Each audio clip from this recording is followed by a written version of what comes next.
안녕하세요. 저는 국제대학교 홍보학과 박사학원 김영재입니다. 오늘 제가 발표할 주제는 태아동 숙박시설의 문제점 분석과 해석입니다. 먼저 발표에 앞서 간단한 이 주제와 관련된 영상을 한번 시청하도록 하겠습니다.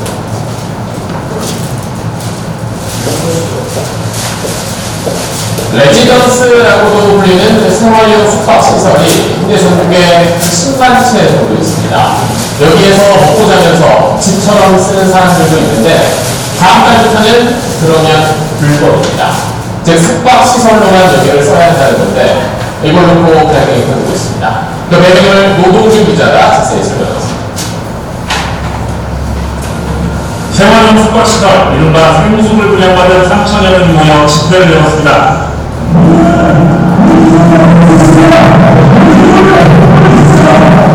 생수를 주거목적으로 사용하는 경우 다음 달 14일부터 물건들 공시가의 10% 이행강제금을 물어야 하기 때문입니다. 시행령 개정 전 계약에도 소득 적용하는 데 대한 반발이 큽니다.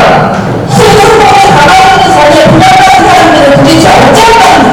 지금 어려운 소속과를 국민에게 알아서 지키고 알아서 책임져야 하는 생활용 숙박시설은 호텔 같은 숙박시설인데 주방시설 등 취사가 반면 상당수가 주거용으로 들여왔습니다. 그런데 법상 주택수에 포함되지 않고 대출, 세금 등 규제가 약해 투기를 부추긴다는 지적이 나왔습니다.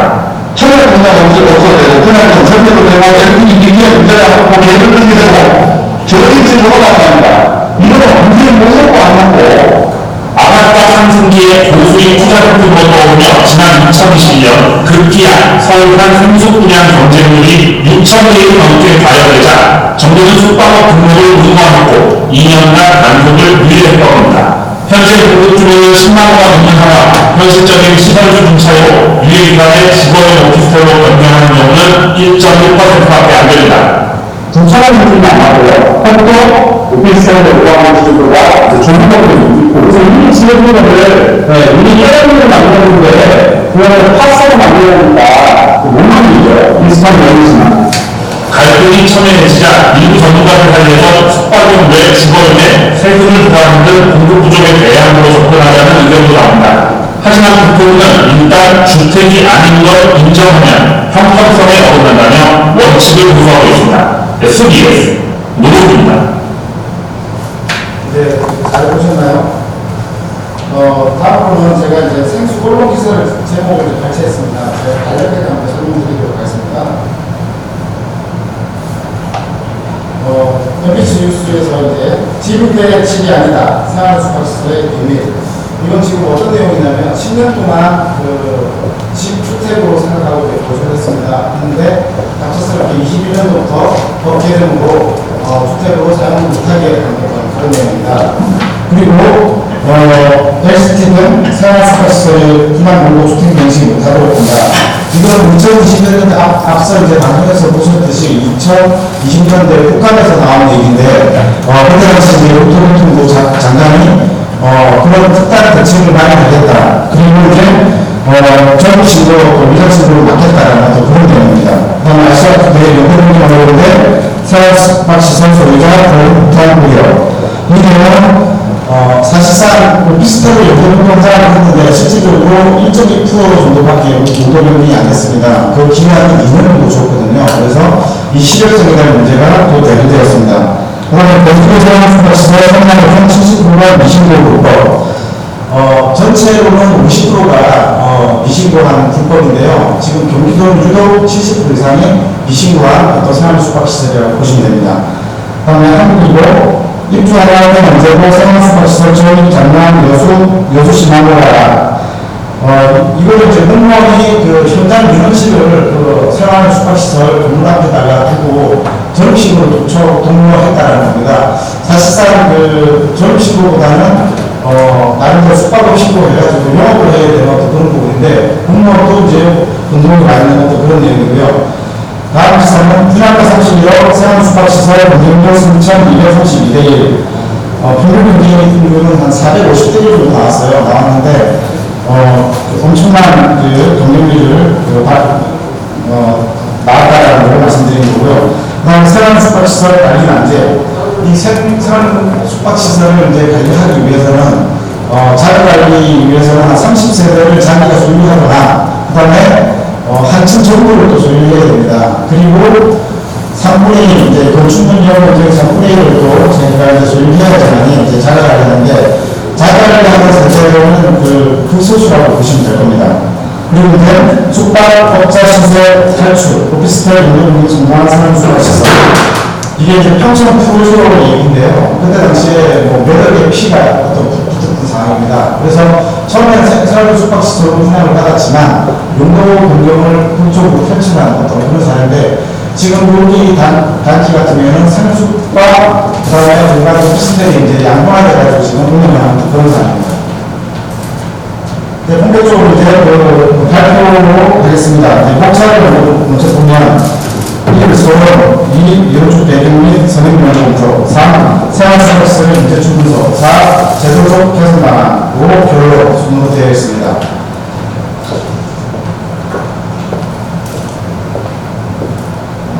이제 용무의 배경 및 목적을 말씀드리도록 하겠습니다. 홍대에 운영되는 증가하여 예술신작과 다양산업에 활성화로 이들을 수용한 숙박시설의 수요가 증가하였습니다.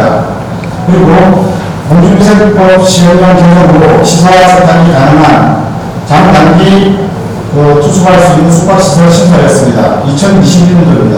상업숙박시설은 호텔과 오피스텔의 장점을 모아놓은 주거 형태로 주택법이 아닌 건축법으로 적용을 받아 각종 규제에서 제외되어 인기를 끌게 되었습니다. 이 제외 내용을 보게 되면요, 다수의 이제 주택을 이제 보유한 취득세, 그 다음에 종부세, 양도소득세 등을 이제 중간에서 배제되고요. 그 이외에도 분양권 정매가 사유가 없고요. 청약 통장이 필요 없습니다. 그리고 이제 정신도 강해서 엄청난 인기를 끌었습니다. 이를 인하여 상업숙박시설의 부자금은 주거수익 문제, 오피스텔 물로 경쟁 문제, 이행 감정금 문제와 달리 운영에 대한 문제가 발생하였습니다. 문화연구 실태조사로 상업숙박시설 관련 설명 및 법 제도 검토 측면에서 문제한과 상업숙박시설의 용도 변경, 하급 효과 등을 분석하였고 이에 도움을 통하여 상업숙박시설의 현황, 유형, 특성을 살펴보고 제도 개선에 대한 방안을 제시하고자 합니다. 이론적인 배경은 간단하게 넘어가도록 하겠습니다. 이쪽 배경에서 상업숙박시설의 역사, 개선 분류, 특징 비교, 현황, 생활 정보 검토가 있습니다. 이론적인 배경에서는 상업숙박시설의 역사를 먼저 보도록 하겠습니다. 상업숙박시설의 역사 2002년 월드컵 개최된 상업숙박시설은 장기 투숙을 심화하는 사람들의 수요가 증가했습니다. 우리나라 상습 같은 경우에는 영어로는 레지던스로 시작했습니다. 그리고 이제 1988년에 이제 스위스 그랜드 호텔에 이제 시초가 됐는데요. 그 이후에 이제 호크우드, 그 다음에 이제 힐튼, 그 다음에 이제 메리언트, 그 다음에 인터컨티넨탈, 스테이, 그 다음에 레지던스라는 어떤 용어로 이제 시작이 됐고요. 한국 같은 경우에는 코레 레지던스라는 이름으로 저희가 운영이 되기 시작했습니다. 그 이후로 2006년 10월 31일에는 한국관광호텔협회에서 레지던스 16개 업체를 국법 영업했습니다. 국법 영업한 내용은 보면 숙박 영업이 아니라 임대주택법으로 해서 이제 국법 영업을 보관하는 겁니다. 그리고 나서 벤틀이 흘러서 2010년 4월에 건축법 및 공중위생관리법 위반으로 재정 무죄 각종 판결을 받았습니다. 그래서 국내에 있는 레지던스 업체는 중단과 폐업으로 중단에 이르게 되었습니다. 그 이후로 이제 2012년 4월 공중위생관리법 이제 시행령을 개정하여 일반 숙박업 구성대에 시설시설이 설치가 가능한 생활용 숙박시설 영업을 해서 개정을 하였습니다. 그리고 나서 13년에 건축백 시행령 개정으로 생활용 숙박시설을 이때 추가하게 되었습니다. 다음 2021년 4월에는 생활숙박시설을 오피스텔로 변경하거나 주택으로 사용 못하게 생활숙박시설 규제 방안을 발표하였습니다. 주택 공짜 내용은 주택으로 사용하지 말라는 내용입니다. 그리고 숙박을 신고를 해라. 그래서 이때 용도 변경하지 않으면 이해 강제금을 부과하겠다라는 그런 내용으로 진행됐습니다. 다음에 여기 보시면 21년 10월에 사랑스파시설 용도로 오피스텔 운영하는 경우 오피스텔 건축 기준은 일부 완화가 되었습니다. 그래서 24년 10월 14일까지 2년 동안 완화를 해서 신청을 하였는데 전국에서 한 20% 정도밖에 용도 변경을 하지 않은 상태입니다.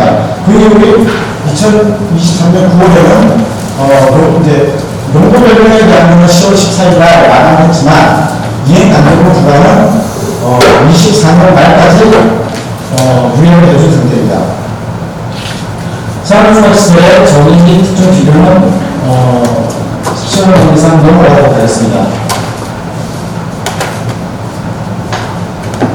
다음에 이제 현황, 다음에 수행정보부터, 다음에 공적적인 구성에 대해서 간략하게 적었습니다. 드리도록 하겠습니다.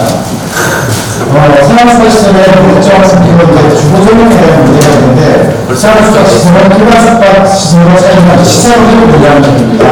그리고 시간이 없어요. 수도원은 숙박없이 없이 전체 노화를 들기로 하고 주거시설처럼 포함으로 이용되어 있어서 이런 문제가 발생했습니다. 그 다음에 사랑스파시설은 건축법상 숙박시설이나 실상은 주거용 임대목적으로 상당수 이용되고 있다는 게 현실입니다. 그리고 일반 숙박시설은 개별주식 등기가 돼서 전신고가 없지만 사랑스파시설은 전신고 가능해서 정식으로 했다라는 사실만으로 주거용으로 따른 오래시간의 판단이 있었습니다. 그 다음에 넘어가겠습니다. 용도 변경에 대한 문제를 말씀드리도록 하겠습니다. 사랑스파시설은 오피스텔로 변경하는 경우 건축 기준 중 발코니 설치, 저온 출입구 설치, 바닥 난방 설치 제한 등 규정보다 시도로 적용하지 않습니다. 하지만 전국에 2년 동안이었던 기간을 두었는데 전체 1.17%밖에 되지 않는 실효성의 문제가 되었고요. 이를 인해서 원대 변경을 위해 일부 규정을 완화하였지만 주사원 조례 개정, 산업지역의 학교시설 부재, 그리고 학교 분담 문제도 있습니다. 그리고 주택숙박 문제 등으로 산업숙박시설의 법 제도적 문제로 사실상 주거용 오피스텔로 용도가 불가능한 상태입니다. 그 다음에 다음 문제 정보는 이행 단계는 부과에 대한 문제가 있고요. 그 다음에 생활숙박시설 관리 운영에 대한 문제가 있습니다. 다음은 개선 방안에 대한 내용을 보겠습니다. 개선 방안에 대한 그 내용 중에서 생활숙박시설의 개인보다 명칭이 명확하가 있습니다.